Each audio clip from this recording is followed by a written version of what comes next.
गइसक्यो दिदी, दाइ चाहिँ आउनु भएन, भाइटिकाको दिनमा कहाँ जानुभएको है? जानुमा त सासुमा रक्सी खान अनि केटीलाई घुमाउनु जानुभएको छ कि कहाँ रमिया होला त्यसो भन्छु। केही नभए पनि समयमा बहिनी छन् भनेर त सम्झिनु पर्ने त यतिखेर यति लामो समय हामीले खाना नखाएर बसेको बेला कहाँ जानुभयो होला, हामीले खोज्न जाने कि के गर्ने होला? अब हामीले निम्सा गरेको अब त्यसलाई सानो आयो चाहिँ यतिखेरसम्म आएन, म चाहिँ एकचोटि कल गर्छु, आयो भने ठिकै छ, नभए चाहिँ खोज्न जानुपर्छ। एकचोटि म कल लगाएर विचार गर्छु, फोन रिसिभ हुन्छ कि हुँदैन त्यो थाहा छैन। कहीँ रक्सी खान गएको छ भने फोन उठ्दैन होला, एकछिन म कल गर्छु।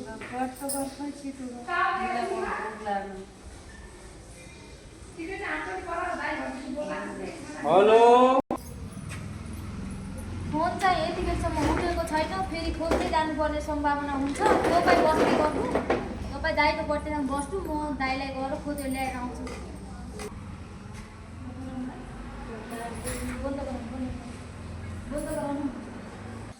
आउनु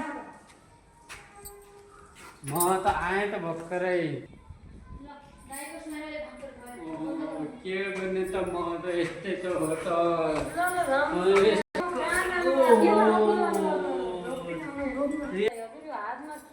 यो दसैँ तिहार लाग्यो हेर, यस्तै छ अब सबै।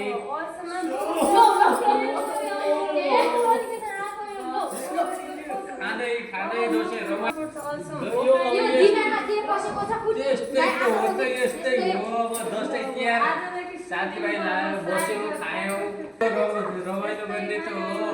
अब सायद भयो टीका लगाउने, सायद ल टीका लगाउनु त। पनि यो साल यस्तै भयो, अर्को साल धेरै सुट दिया देख्नु पर्यो मेरो भाइ दाइलाई। कहिले गयो दसैँ तिहारमा मात्रै हो, अघिपछि त होइन। त्यस्तै हो।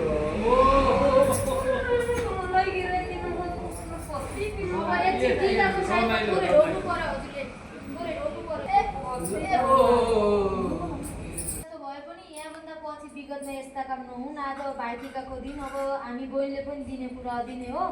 तर यतिसम्म बिग्रिया देख्दा आफ्नो दाइलाई कसरी बहिनीलाई राम्रो लाग्दैन। परदेशमा गएर सबै नेपालीलाई हामी पनि परदेशमै छौँ यतिखेरको बसैमा, यस्तो गर्न मिलेन। ल अबाट म खाना छोडिदिनु त आज लाग्छ हो। तिहार भनेर खाइदिएको हो मैले त। दक्षिणा सक्षिणा कहाँ हराएको गिरेको के हो? ल यही दक्षिणा खायो भने हुन्छ त। मै राख्छु अहिले। ल तिहारमा धेरै कहिले काहीँ इन्जोय गर्नुपर्छ। आज त कहिले पनि नखानु यस्तै। ल हुन्छ, अब त म खाना चटकै छोडिदिएको छु, अब खानु। आइन्दादेखि यो बोतल घुमाएर आज भाइटिकाको दिन यही देख्नु पर्यो हामीले त। मेरो खानु भएर रहेछ ल